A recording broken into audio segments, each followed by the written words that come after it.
No, but they's due any minute, and I sure will be glad to see 'em. Keeping a wild animal fed is quite a chore. Well, no, ma'am, I don't mean Jethro. Ellie left me with his grizzly cub, but he goes after victuals a heap like Jethro. You ever burp a bear, Miss Jane? Burp a bear? Well, no, Oh, good morning, Chief. If that's a personal call, leave 15 cents. If you'd like me to come over and help, I have had some experience handling beasts. Well, that's real nice of Miss Jane, but Cousin Bessie is helping with the other little critters.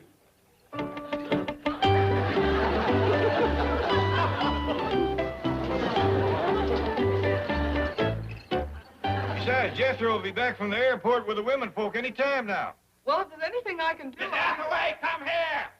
I'm afraid I have to hang up now. Captain Bligh wants me. You called? Where's my morning newspaper? Well, Chief, I don't think you should see it. It will only upset you. What could upset me after what I've been through with those hillbillies? Jethro gets his induction notice. Jed buys him a tank. I have to be his tank crew. He dresses me up like Von Hindenburg and I get arrested, and I'm going to be upset by the morning paper! Chief, everybody in the bank will hear you. Gosh. This gets out. I'll be ruined. Oh, no!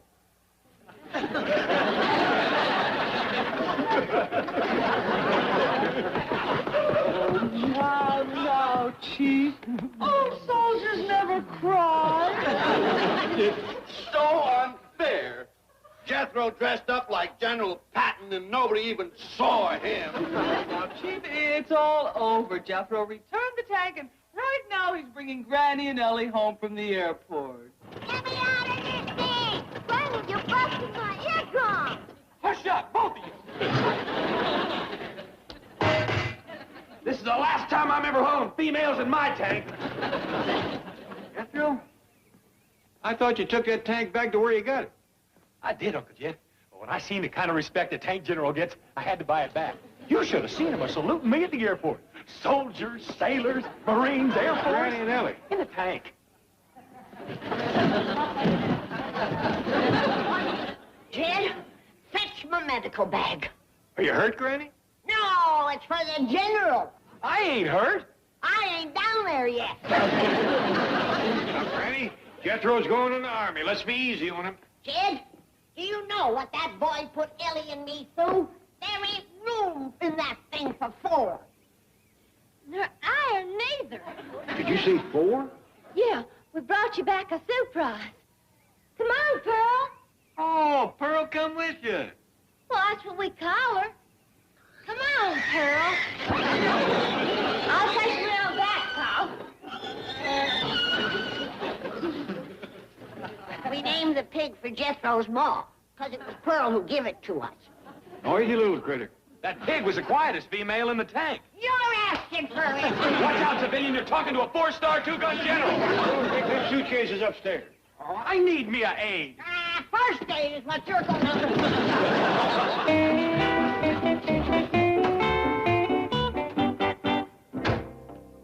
I thought you said Jethro got rid of this thing. Well, that was my understanding. Listen, there's only one way to stop this foolishness. Jethro must be inducted now, today. But he hasn't had his physical. We'll pull strings. That nut might decide to win the Navy and Jed will buy him a destroyer. For the Air Force. And Jed might buy a B-52. What was that about me buying a B-52? I was just wondering what you might buy me. I'm going to be 52. Oh, a birthday. What do you reckon he'd like, Miss Jean? He'd like to be 52. Where's Ellie Mae? She's out back with the pig. Oh. Is he still wearing that general's uniform? Well, speaking of Jethro, he can't go in the Army until he has a physical examination. I'll get my medical bag and take care of it. Hi, Mr. Drysdale. Go in yonder and take your clothes off, Jethro. What for? I'm going on maneuvers. I'm going to give you a physical examination. Granny, he'll be examined by an Army doctor. Oh, no. It was one of them goomers that killed Jed's cousin. An Army doctor? High-ranking one, too. General peritonitis. General peritonitis isn't a doctor. We found that out. Don't take your clothes off, boy. Granny, the Army doctor... Ain't gonna get their hands on that child. To them, he's just a number. But to me, he's Pearl's baby. And I promised her I'd take care of him. Now, go take your clothes off, baby. Granny, couldn't you let the Army doctors examine me? They're too rough, sweetheart. These are the soft, gentle hands of a healer. They's about as soft as a gator's hide. Take your clothes off. How's it look? Oh, Mr. Clampett, don't waste your time polishing this silly little old tank. Maybe you're right. Jethro wants me to buy him a great big brand new one. It's a beautiful thing. Please, Mr. Clampett, don't buy Jethro any more equipment. The Army will take care of that. They'll train him, outfit him, give him 3 square meals a day. They'll turn him into a real fighting man. They sure will if they cut him down to 3 meals a day. Where is the boy? Well, Granny's giving him his physical examination. Now, that's another thing the Army will take care of. Not like Granny.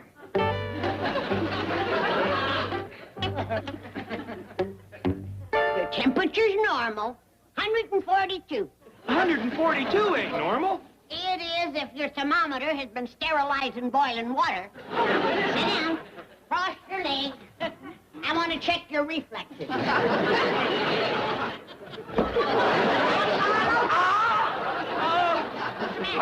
I got a busted knee. Oh, how long have you had that? The Army don't like crybabies, Jethro. Now sit down. They won't even let me in the Army. All crippled up like this. Sit down before I give you another promotion. Promotion? That's right. I done give you 1 stripe. You want a buck for a corporal?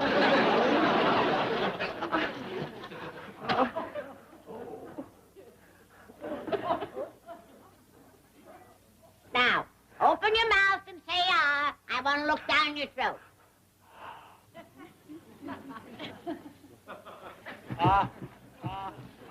Set stealer, you're going to get a grilled gullet.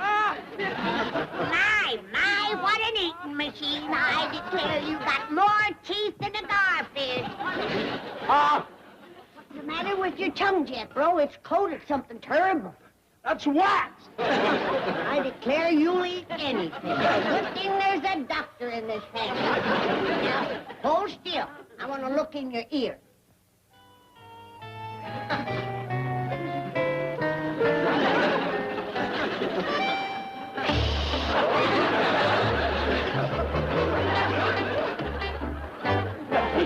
Just as I suspected. What? What's the matter? Nothing. Some things the patient is better off not knowing. And now I'm going to take care of that busted knee.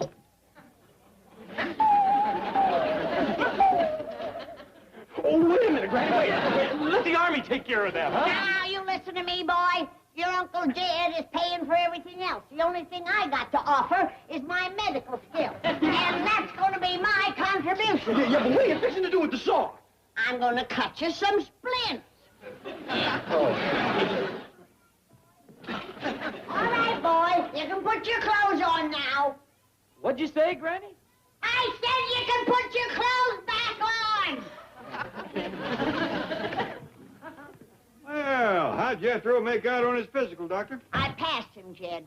But he's got some bad health habits he ought to break. Oh? What are they? Well, for one thing, he eats hot wax. Hot wax? He's got the roof of his mouth all sooty. He's bumping into things and busting his knee. Granny, I can't get my general's uniform on over these splints. The splint stays on. Huh? I said leave him on! Doctor's orders! And if the knee gets to paining too much, chew some of these gimp leaves. Oh, gee, Granny, I don't need any of this. Well, boy. Mr. Drysdale said... Mr. Drysdale said, wear your regular clothes to the Army place. No uniform. Doggone. I ain't hardly in yet, and already I done been busted back to a civilian. Well, it seems hard of hearing. I put corks in his ears. What for? So the wind won't blow through.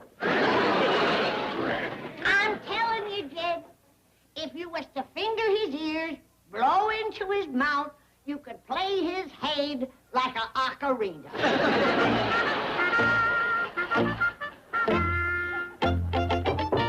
Come in. Sir, the young man Mr. Drysdale talked to you about is here, Jethro Bodine. Oh, yes, he's the young man who's so anxious to join up. Yes, sir. By George, it's a pleasure to meet a boy like that. I'm getting sick to my stomach of those draft-dodging, card-binding hippies with their psychiatric cop-outs. They're turning our national symbol from an eagle into a chicken. Now, a boy comes to me who can't wait to serve his country. A boy who loves his country. A boy with blood in his veins instead of flowers in his hair. What's he look like? Well, he's a big, husky fellow, sir. He looks like he came right out of the hills. Another Sergeant York.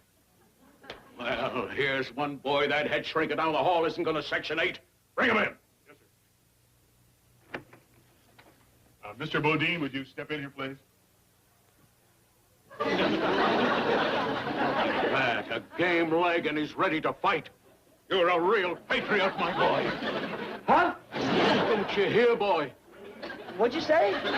Crippled, hard of hearing, and he's ready to serve. Can you see, boy?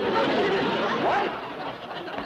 Don't you worry, lad. We'll mend that broken body. You've got the soul and the spirit of a hero. Lord Nelson had only one arm, but he saved England.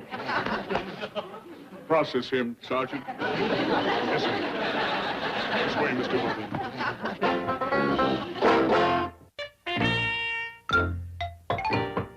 Come in. Good afternoon, Colonel. Well, what do you want, head shrinker? You gonna psych out some more of those mother-hating hippies? No, I came in to talk to you about your hillbilly hero. Who? Superboy, Jethro Bodine. Look here, couch jockey. You're not gonna make one of those Freudian freaks out of this boy. He's got real soldier material. He's the new Sergeant York. You mean Sergeant Bilko? What? I talked to some pretty clever draft dodgers in my day, but this boy is the greatest. Ah, you don't know what you're talking about. This boy wants to serve. You just haven't been able to communicate with him. He's hard of hearing, you know. Not anymore. I took the corks out of his ears. Corks?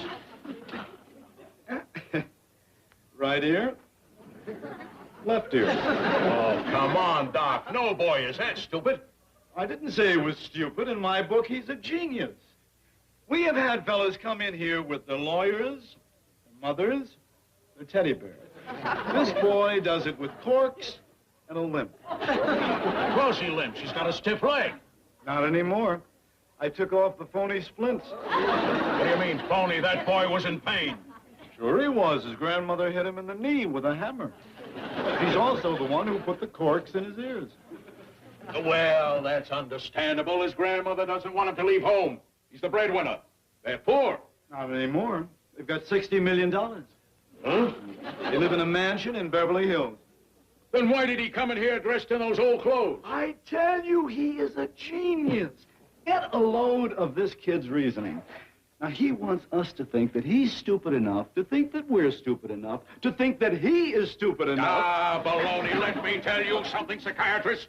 Jethro Bodine came to me recommended personally by one of the most eminent citizens of Beverly Hills, president of the Commerce Bank. You mean Field Marshal von Hindenburg?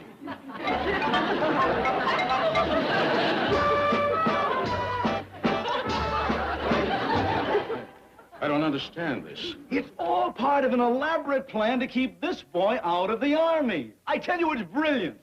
They have spared no expense. The brain that conceived this idea... Come in! Excuse me, sir. You too, sir. Can I join the Army now and go to the front and commence the fighting? Really want to go, Jethro? Oh, yes, sir. There's just one thing. Sure would like to have me some victuals first. What? Oh, that's what the boy calls food, Colonel. Jethro, sit down, son. Yes, sir. Thank you. Colonel, this is where he really showed his brilliance. He had me convinced that he was a compulsive eater. Let me show you something. What is this ink blot a picture of? The truth now. Well, it's a nude woman. Of course. And, this? Same thing. That's right. They're all nudes. You know it, I know it, and Rorschach knows it. Get a load of this reaction. Jethro, what is this? Oh, that's a picture of the ham hock you showed me before. And, this? Hog jows, pork chops, chitlins, possum shanks. Oh, man, ain't she a beauty? What is it, Jethro? Big, fat, old turkey hen. Okay, thank you, Jethro. Can I join now? It won't cost you nothing. Uncle Jed's gonna pay my way. Pay your way in the Army? Well, yes, sir. Board, room, uniform, guns, tanks, airplanes, everything. I wonder if I could talk to this uncle of yours. Sure. You can talk to my whole family. I'd like that. Well, I'll go fetch them right on down. Hey, and I can show you some of the things my Uncle Jed done bought for me, too. Hey, now you wait right here now, you hear? Don't worry, we will.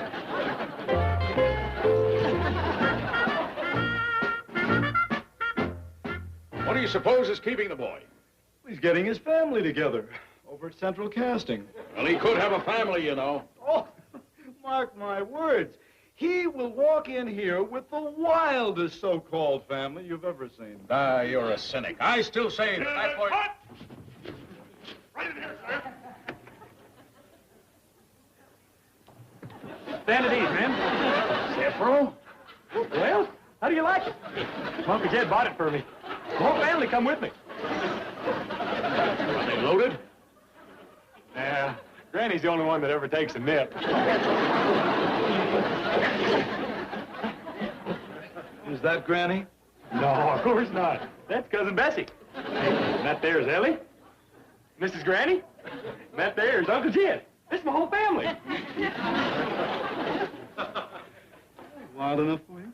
Now, you must be the rich uncle. Oh, I don't know if you could call me rich. I got about 65 million. Not more. We just spent $10 million on our castle in England. Ellie, he ain't interested in our castle. I am. You have a real castle? Yes, sir. Big one? Yes, sir. With a moat and drawbridge and knights in armor? Yes, sir. Any dragons? Yes, sir. Knock it off. You must be Granny. That's right. You the one who put the caulks in Jethro's ears? Yep. Was it to keep the boy out of the draft? Oh, it was to keep the draft out of the boy. And you must be Cousin Bessie. No, sir, I'm Cousin Ellie. This here's Cousin Bessie. I wanted to bring Pearl along, but Granny wouldn't let me. Well, she was too gamey with all of us closed Granny, up. he ain't interested in Pearl. I am. Pearl is Jethro's mother. I'll give you 2 to 1 he fakes a hostility. Watch this. Jethro, Yes, sir? how do you feel about Pearl? What's there to feel? She's a pig. Terrible thing to say, boy. Well, it's true. She smelled bad enough when there was just the 4 of us in the tank. What tank? Oh, the tank my Uncle Jed bought me. You can see it. It's parked right up front yonder. Well, leastways, Jed, they feed 'em good in the army. What you mean? Looky here. Ham hock, pork jowls, pork chops, chitlins, possum shanks. Well, are you ready to see it my way? Is he the draft-dodging champion? I guess so. What'll I do with him? Put him in intelligence. He's a genius. Well, Jethro, you can take your family back to the studio now. You'll hear from us. Am I going in the Army? Oh, very likely, very likely. But first, we'll have to find just the right spot for a fellow with your brain. Yeah. You hear that? We're proud of you, boy. He's the first one in the family to graduate 6th grade. Well, thanks for coming, folks. Goodbye now. Goodbye. Bye. Goodbye. Bye. You'll hear from us, Jethro. Thank you. Jethro, you don't really hate Pearl, do you? Heck no. I'm going home right now and give her a bucket of slop.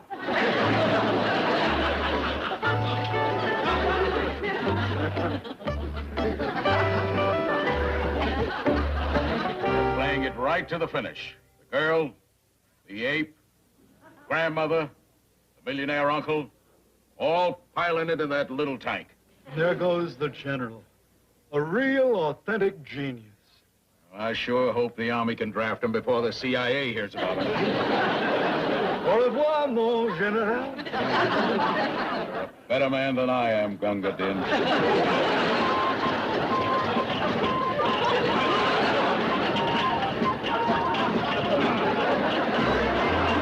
Good afternoon. Don't panic. There's plenty of time. Get your dress, Dad. Now, hold on, Granny. What's all the commotion? I'm just helping Ellie get ready for her date with Troy Apollo. Now, for the wedding, I think right here. Well, now, ain't you being a mite previous? This is a first date. The boy's just coming over to go swimming. Wait till you see the eye-popping bathing suit I made for Ellie. He'll propose between his howdy and his duty. Ellie's already got a bathing suit. Not like this one. Ellie, get down here and model your new suit for your pa. I hope you didn't make her one of them new bikinis Jethro's always talking about. Golly, I might have. I copied it from the last movie magazine that Pearl sent me from back home. Here I am. Sure ain't no bikini. It's right off the cover of Cinema Sirens. Clara Bow was wearing it. Granny, I'd he'd rather wear my regular bathing suit. No more bare legs. When a boy sees that much skin showing, he's liable to think you're something other than a lady. That's why you'll think I'm a fella. Don't believe that's going to be a problem. Oh, Pop, tell Granny you don't look right. Jed, tell Ellie it does so. Now, hold on.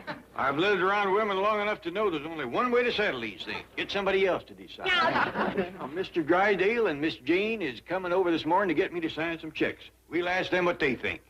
What matters is what Troy Apollo thinks. Don't worry, honey. He'd like you even if you was wearing a rain barrel. One of them sure would be a lot cooler than this. Oh, why don't you go up and stand by your window?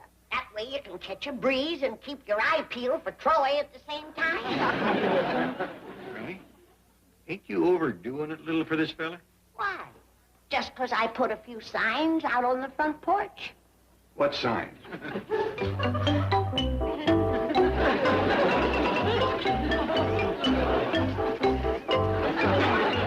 Suitors, line up here. Don't crowd.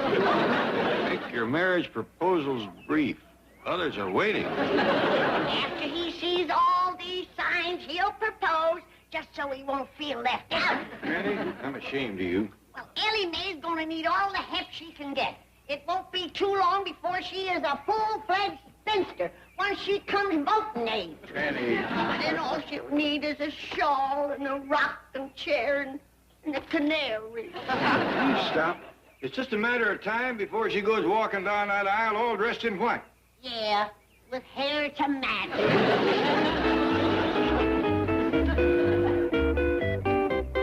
Hello, Miss Clampett. Granny. Howdy. Greetings, all. Well, welcome, Troy Apollo. Is this for that young singer?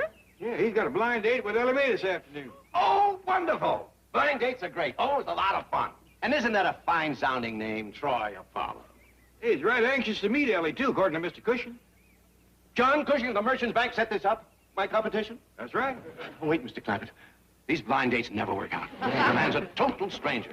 Only a weirdo would have a kooky name like Troy Apollo. I never set much store by a man's handle. As far as there being strangers goes, they won't be once it's introduced. Oh, that Cushing. Well, that's right nice of him. Got me right in the heart, too. Well, let's go in and sign the check.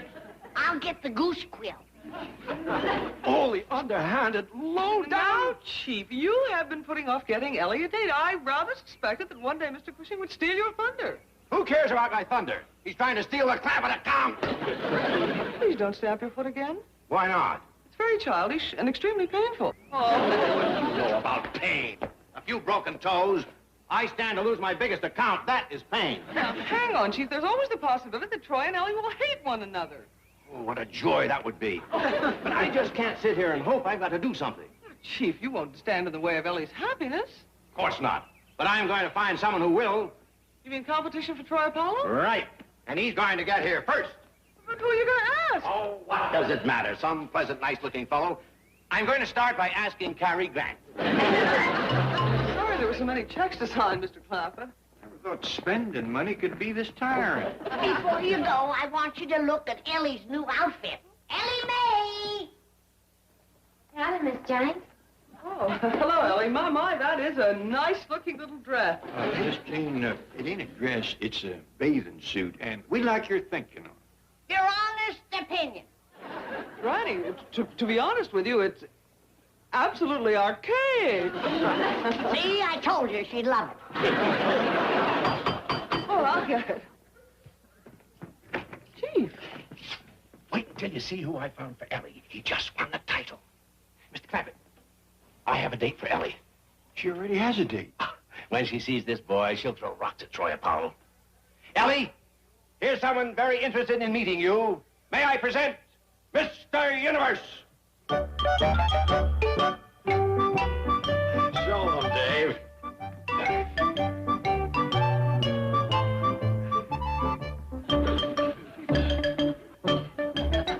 That fella a date for me, Paul? That's right.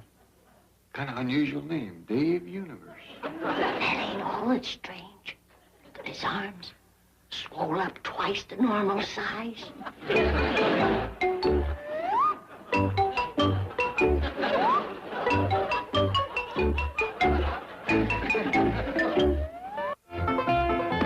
Let's get out of here and let them get acquainted. How? That Dave won't talk. He just stands there flexing his muscles. Now just make yourself to home, Mr. Universe. Thank you, and call me Dave.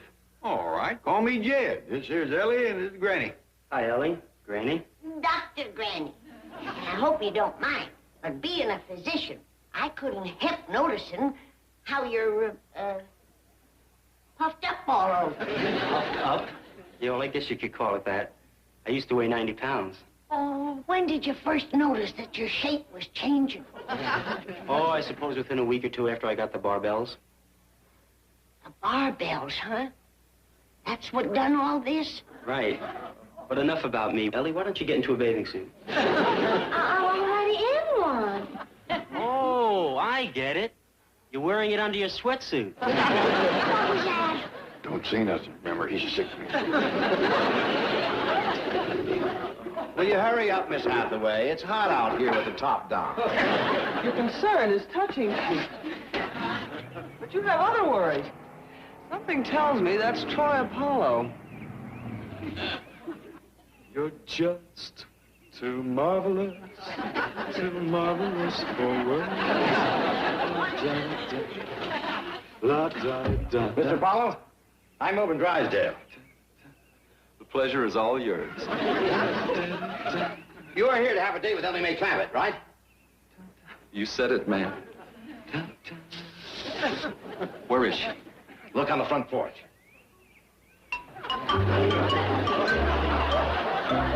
It's Ellie Mae Clampett? You said it, man.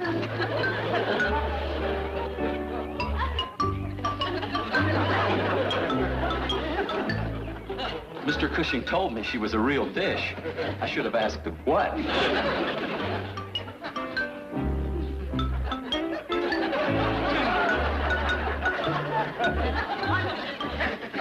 Look, I got a recording session. Why, you haven't even met Ellie. Oh, well, I wish I could. Give her my regrets and tell her to stay with her weightlifting. Maybe it'll help.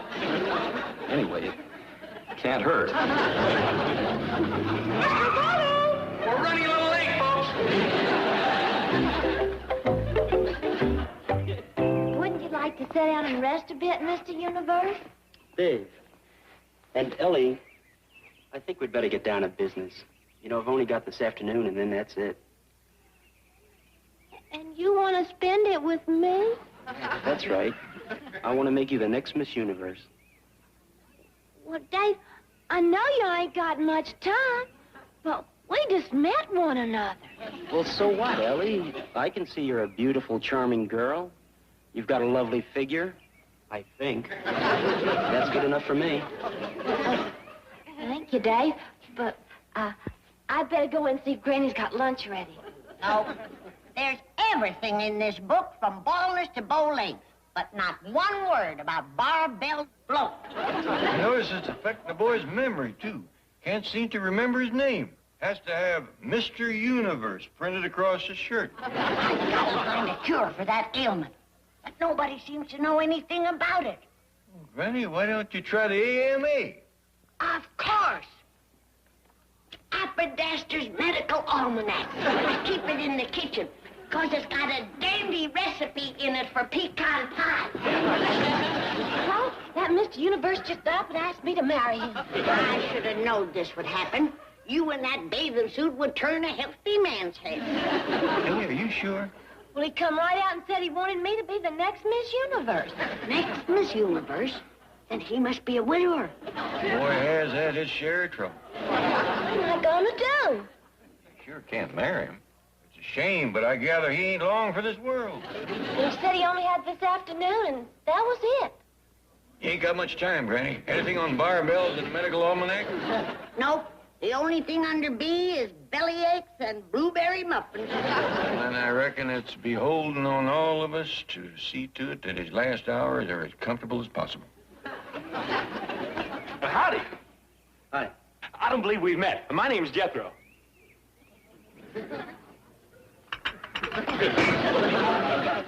You could have caused a lot of damage just then. Nah. That bar's made of steel. I wasn't squeezing with all my strength. Wait, Jethro. Mr. Drysdale warned.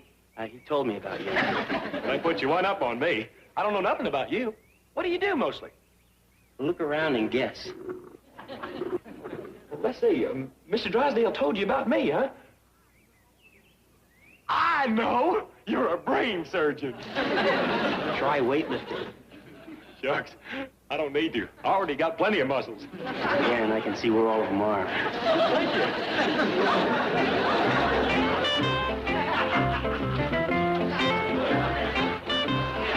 Say, you're a brain surgeon.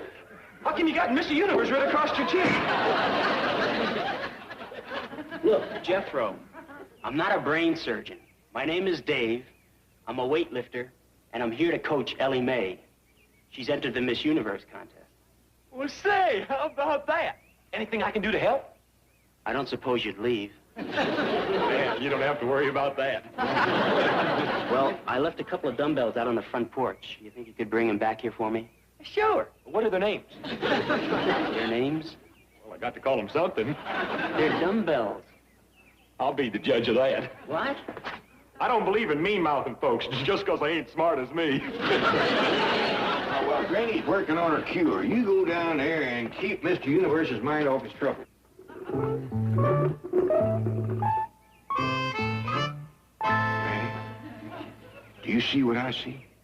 I sure do, Jed. You got to admire his spunk. Swole up as he is, that poor boy is trying to build himself a wheelchair.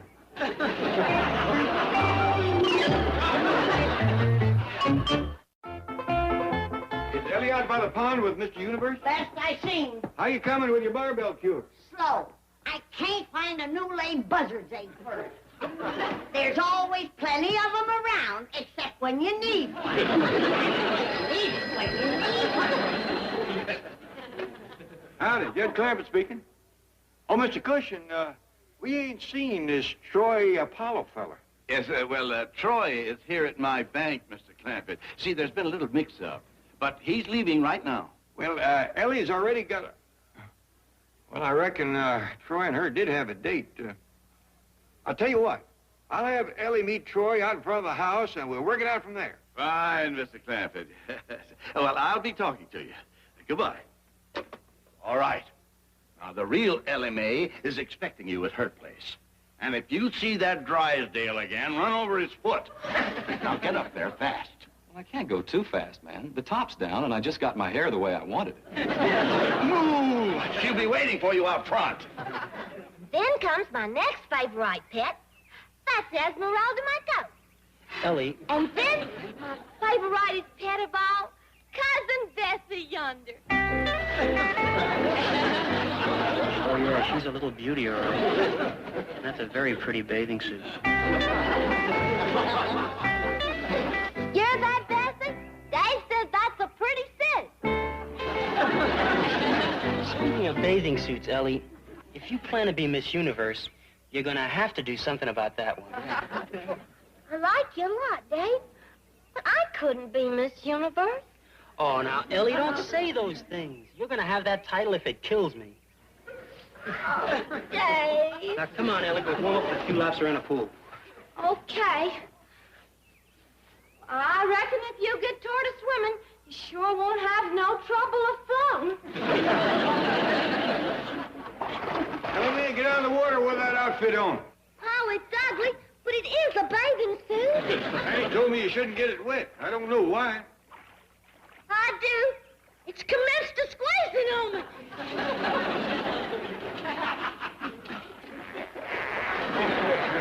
What's wrong? From the sound of it, it ain't stopped shrinking yet. I gotta change. Excuse me, Dave.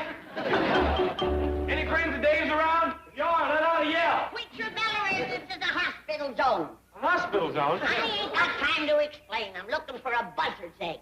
I might have to go outside of Beverly Hills to find one. Well, you're standing in the right place. There's a car coming that's gonna knock you clean to Pasadena. I think that might be Troy Apollo. Run, get Ellie.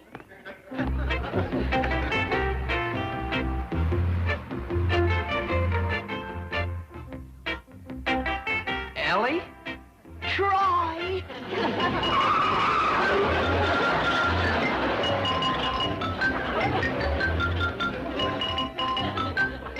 Was that Troy Apollo? Yeah, but you can forget about him. He tore out of here like a scalded cat.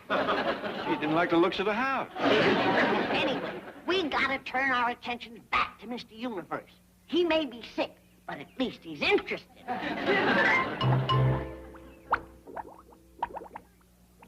That's my cure, Jed. Hadn't you better turn the fire off so it'll cool down? Oh, it is cool. You should have seen it bubble when it was hot. Annie, that may cure barbell bloat, but it looks like it'll kill the patient doing it. Oh, Mr. Universe is taking a chance. But either way, he gains. If it don't cure him, at least he's saved from a lingering death. I believe I'd mention that to Dave. He may not agree he's getting all that good a deal. Ellie's fetching him. But he better not pass this up. It's the best medical science can do for him. There he is, Granny. Right with you, Granny. As soon as I take a few of these nutrient pills, I'd fall over without them. Well, you can forget them and the barbells, Mr. Universe. The end is in sight. One way or another. Come on, Ellie. All we can do now is hope. Dave is in the hands of a specialist. I want you to take this. Here. Granny, if that's lunch, thanks, but I brought along my own special food. What for? Well, it's all I eat, you know, organic foods like soy biscuits and alfalfa and bone meal, ground kelp. Dave, I think you eat nothing but that kind of stuff. It's maybe the reason you look like you do.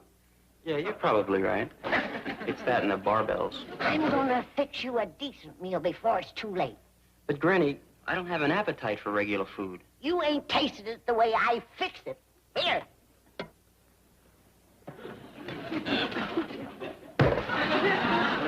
Granny, did you make this? Yeah. If you don't mind, I think I'll stick to the ground kelp. They don't answer the knock. They must not be home. They are home. And you are going to meet the real Ellie Mae Clampett, or I'm withdrawing my bank support for you.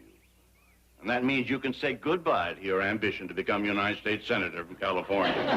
But even I can't win the election on my singing voice alone. Then go around back and find Ellie Mae. And to make sure you stay here, I'm going to take your car. I'll pick you up later. Mr. Cushing, Don't press me, Troy. I'm still not sure that America is ready for a senator who uses curlers and a hairnet. Ellie! Ellie, come on, let's go to work. Ellie!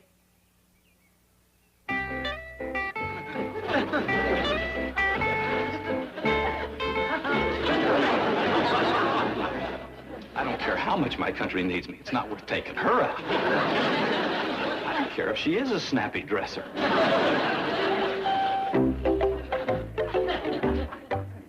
Here I am, Dave. You feeling any better yet? Ellie, I feel great. Dave, you'll strain yourself. You hadn't ought to be lifting all that weight.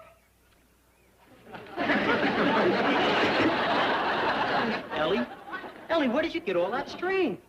Well, Granny says we're healthy because we always eat the right foods. Well, like for dinner, we usually have hog jowls and collard greens and grits and... Ellie, thank you, and I'll be back in a bit. Okay, I'll straighten up while you's gone.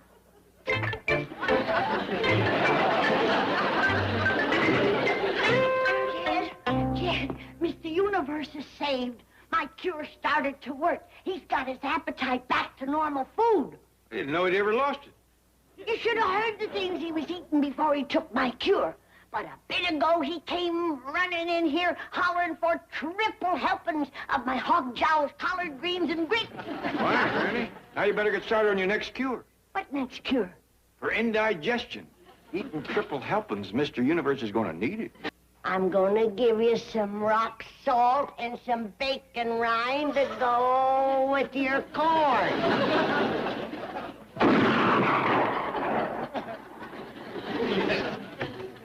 What'd you shoot, Granny? Shot my hat. What bird? There was a crow sitting on it, that's what. Bird? Granny, you're getting too old to do your own scarecrowing. Your joints will lock on you. Why don't you let me make you one? 'Cause there ain't no scarecrow that can shoot straight. You didn't do too good yourself. Oh, I got the crow. I blowed that rascal to kingdom come. There ain't enough left of him to feather a arrow. Granny, would you please stop shooting at Elmer? It's making him awful nervous. Get that varmint out of here. Speak to her, Paul. Well, she's making a nervous wreck out of him. I'll make a pie out of him. The idea of dragging in dead birds. You look very dead to me. That rock salt preserves them. Hey! Somebody shot through the window of my bedroom. Looky here. Worst case of dandruff I ever seen. That's rock salt. And this here's a piece of bacon rind. I ain't gonna cure it. We'll have to dip his head in hot creosote. Now listen, Granny. Calm down, boy. Granny, suppose you go out and look after your corn crop. What's the use? Nobody can grow nothing around here. What with the crybabies, the crows, and the bats. We ain't got no bats. What about the old bat next door? Calls the police every time you try to do something to improve the place. Like raise hogs or chickens or run a few goats. Granny, you can't fault Miss Drysdale for that. You gotta remember you're living in the city. You call this living? I'm buried in the city, and I'm getting tired of it. All right, Granny. Why can't we live in the country where folks can breed, raise things, and shoot off a gun? All right. Oh! Young'uns, I got a first-rate idea. You know, Granny's birthday's coming up soon. I know. Yeah, I'm going to make a scarecrow for her corn patch. And I'm going to make her a great big old cedar chest. You know how she's always talked about needing one. It was dandy present. You know what I'm going to give her? What, Paul? A piece of ground. A nice plot out in the country where she can plant things. Hot dog. I'll call Mr. Drysdale. Oh, excuse me, Uncle Jet. You don't have to call Mr. Drysdale about buying a plot of ground. I seen some for sale yesterday. You did? Oh, yes, sir. Out in the country, too. Great big sign alongside the road. Said, buy your loved one a plot in Happy Valley. Happy Valley. Granny'd like that. I like a pleasant spot. Here it is. Happy Valley. I'll call him for you, Paul. Here's the number, Ellie. Now, remember, not a word to Granny. You want this to be a surprise.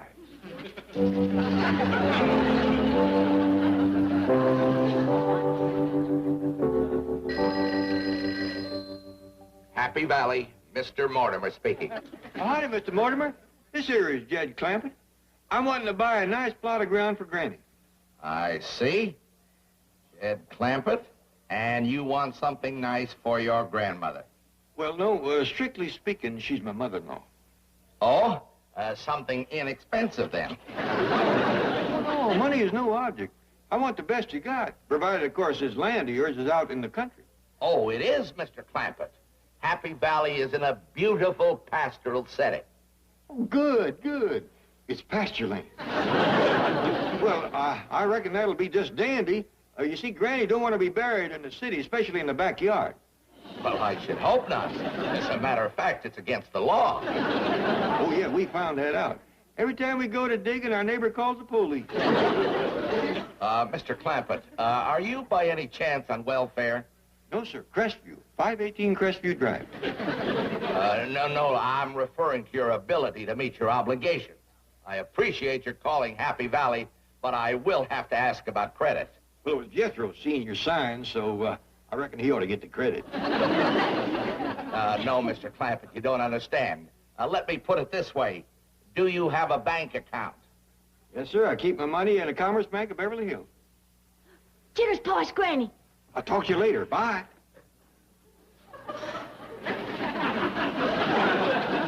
What's going on? You look guilty as 3 possums in a hen house. What are you talking about, Granny? Who was that on the telephone? Well, nobody, Granny.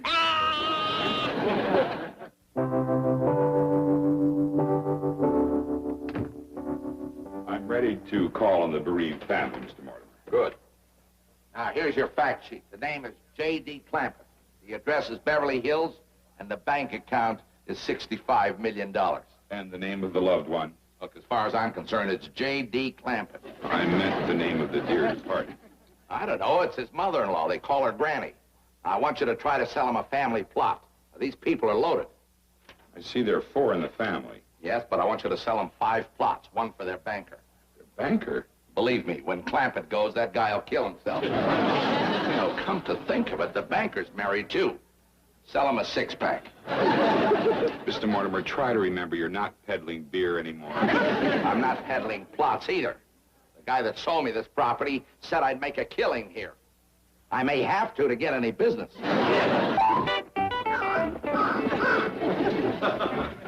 All right. You had fair warning. This time, you're going in a pot.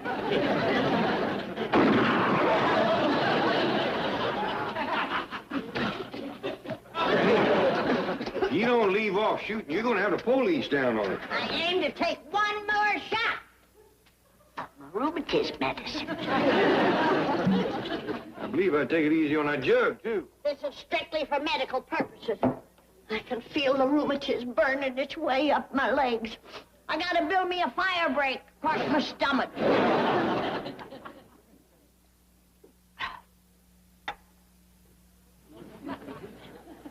More? That was for my left leg.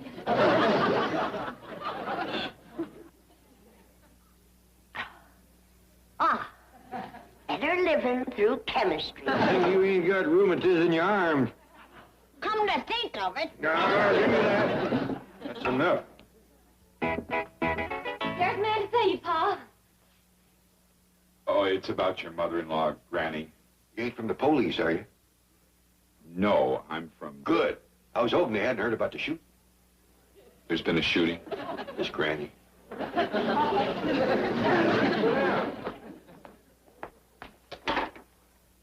What can I do for you? I'm from Happy Valley. Oh, yeah. I want to get a plot of ground for Granny.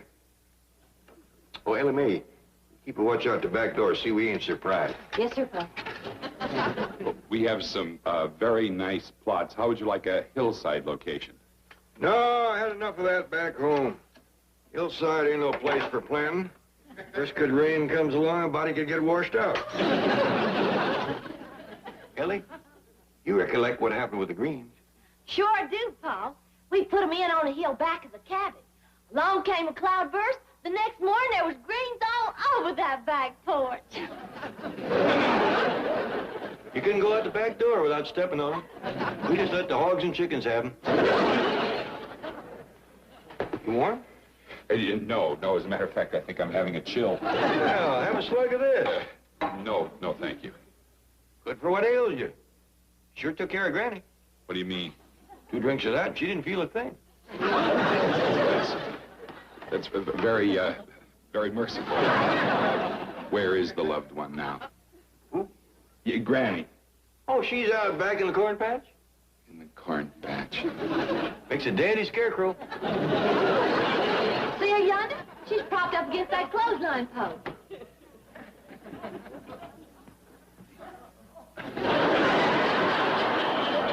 You don't intend to leave her out there like that, do you? Oh, she's all right. Just twixt you and me, she's pretty well pickled. Pickled? She was commencing to stiffen up. Well, I think I better get back to the office. Oh, wait a minute. What about Granny's plot? Well, that'll be up to Mr. Mortimer. Well, now, I want it nice and level and plenty big so we can put in some greens. Greens out here? Sure, we aim to put in a whole bunch of them. Well, I'll tell Mr. Mortimer. Yeah, and tell him not to say nothing. We want it to be a surprise. Oh, yeah, yes. And don't you say nothing either. No. Word of honor. What are you babbling about? Are you trying to tell me that Clampett shot his mother-in-law? Shot her, pickled her, and put her out in the corn patch for a scarecrow. What, are you putting me on? Mr. Clampett and his daughter are cold-blooded killers. Daughter's in on it, too? They make Bonnie and Clyde look like the Bobbsey twins. Well, what did you sell them? I'm telling you, they are murderers. Back in the hills, they wiped out an entire family, the Greens. You mean like a feud? Yes, and now they're planning to surprise the Greens out here. Hey, wait a minute. This may be just the break I've been waiting for. You can bury an awful lot of greens with $65 million. I quit. No, you don't. You're into me for 5 weeks' salary, and you haven't even sold your first plot yet. Sue me. I'll do better than that. I'll call Clampett, and I'll tell him your name is really Green. Oh, no. Oh, yes. Happy Valley, Mortimer speaking. Well, hello, Mr. Clampett. What a pleasant surprise. My salesman and I were just talking about you. Yes, he'll be right over with the contracts for you to sign. Going back there? Say, I never did catch that salesman's name. His name? I'll spell it for you. G-R... I'm going. I mean B-R-U-B-A-K-E-R. Brubaker. Did he tell you I wanted plenty of room to put in some greens? Mr. Clampett, you can have one entire section of Happy Valley just for the green. We'll call it Green Acres. Huh?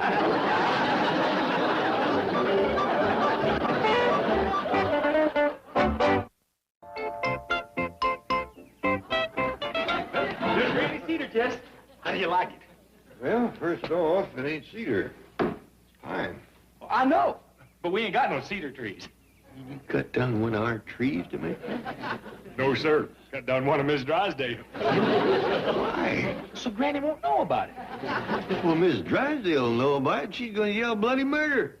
She ain't home. But when she comes home and sees what you done, she'll likely call the police. No, she won't. I gnawed the stump so it looked like a beaver done it. Boy, get over there and dig a hole. We try to put in a new tree before she gets back. Look here, Pa. I baked Granny a birthday cake. Well, now, would you look at that? Hey, that's hard as a rock. Why, go dig a hole. Yes, sir. You want me to bury it pan and all? Science? For the tree, boy, for the tree. Well, Ellie, that's a dandy-looking cake. Thank you. Got a lot of body to it, eh? What kind is it? Oh, this here's the marble cake. Well, now, I reckon you're going to write Happy Birthday, Granny, on there with icing, huh? Yes, sir, Pa. Are we gonna have a surprise party? That'd be nice if we could hide all this stuff from Granny for 2 more days. Oh, I could hide my scarecrow and my cake in Jethro's cedar chest. Yeah? Well, I'll take this in and put some icing on it. Oh, honey, that might be a little risky right now. Granny keeps coming back in the kitchen for rheumatiz booster shots.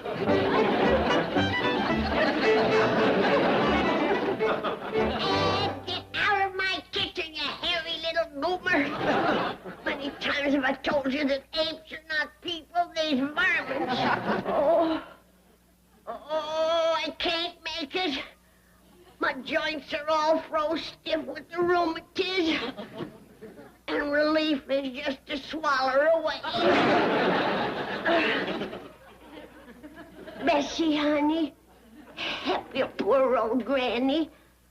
I was only funning you when I called you a varmint. You was one of the family. Pull the cork and give your poor old granny some medicine. That's it, sweetheart. Now, pour some in the glass.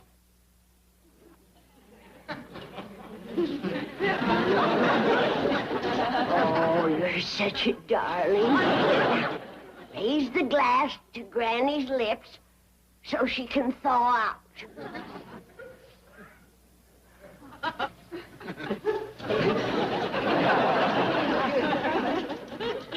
Granny!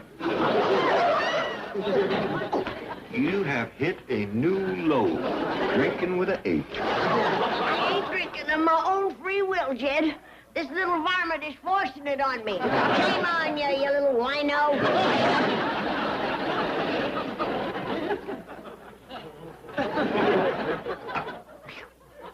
Turned off kind of warm, didn't it? Granny, listen to me. You go upstairs and take a nap. Well, I can't. I gotta watch my corn. You gotta watch your health. I'll drink to that. No, you don't. Now, you go up and lay down and rest. It's too hot in the house. Well, then, go in the root cellar and lay down. Good idea. I'll take this with me to keep it away from that alcoholic ape. Oh, I'll take it with me. Now, you go have yourself a good long sleep. How about a nightcap? Good idea. Pull it down over your ears.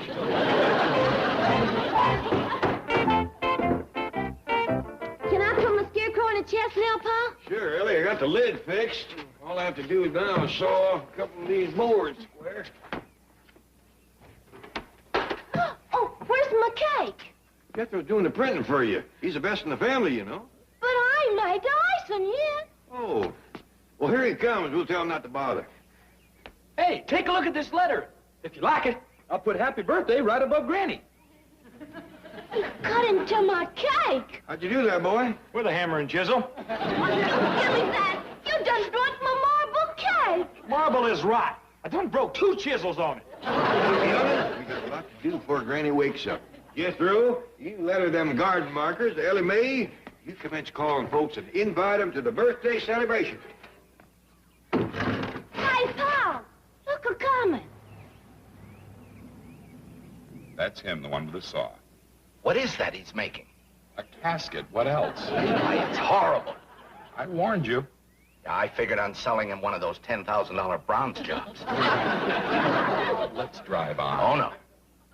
That man is a drunken, mad dog. He kills in cold blood. But he pays in cold cash. You coming, Mr. Green? I'm coming. Mr. Clampett, I'm Mortimer of Happy Valley.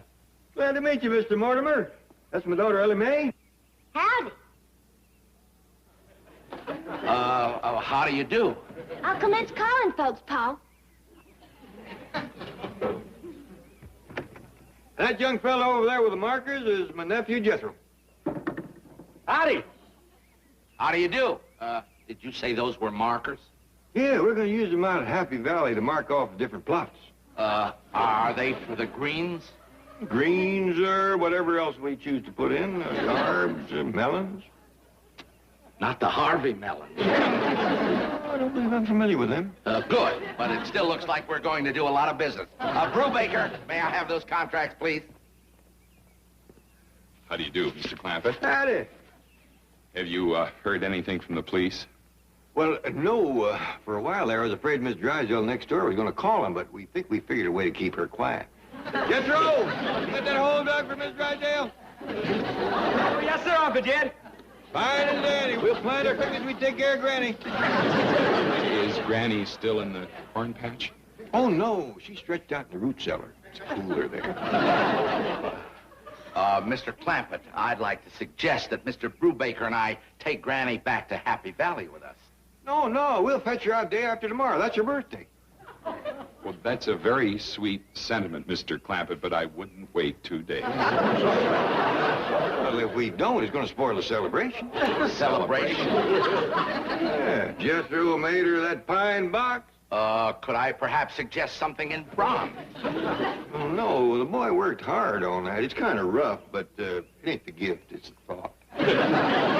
And, your daughter Ellie made that marble thing? Yeah, that's part of the celebration. We thought we'd put them and Granny on the truck, go out to Happy Valley and have a picnic. Yeah, you know, music, dancing, victuals, a kind of box social. You having another chill? Definitely. Well, come on, have a little snort. You too, Mr. Mortimer. Let's get out of here. On the The man has invited us for a drink. That's the anesthetic he administers before he shoots you. 2 drinks of that and you don't feel a thing. Here you are, Mr. Brubaker. No, thank you. Well, how about you, Mr. Mortimer? Well, certainly I'll have a shot, a snort. Well, down the hatch. I wouldn't drink that too fast. You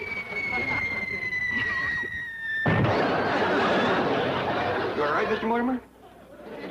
That's powerful stuff. Oh, I got joy down in my heart. Down in my heart. Down. Look what I found in the root cellar. Granny? Did he say Granny? That's the corpse. Brought her back to life. Let's go back to Happy Valley. Yeah. Hey, I'm going to subdivide that place. What, no more cemetery? Are you kidding? When they market this stuff, who's going to need it? I'll take that, Granny. Over my dead body. Oh, who's the pine box for? Somebody pass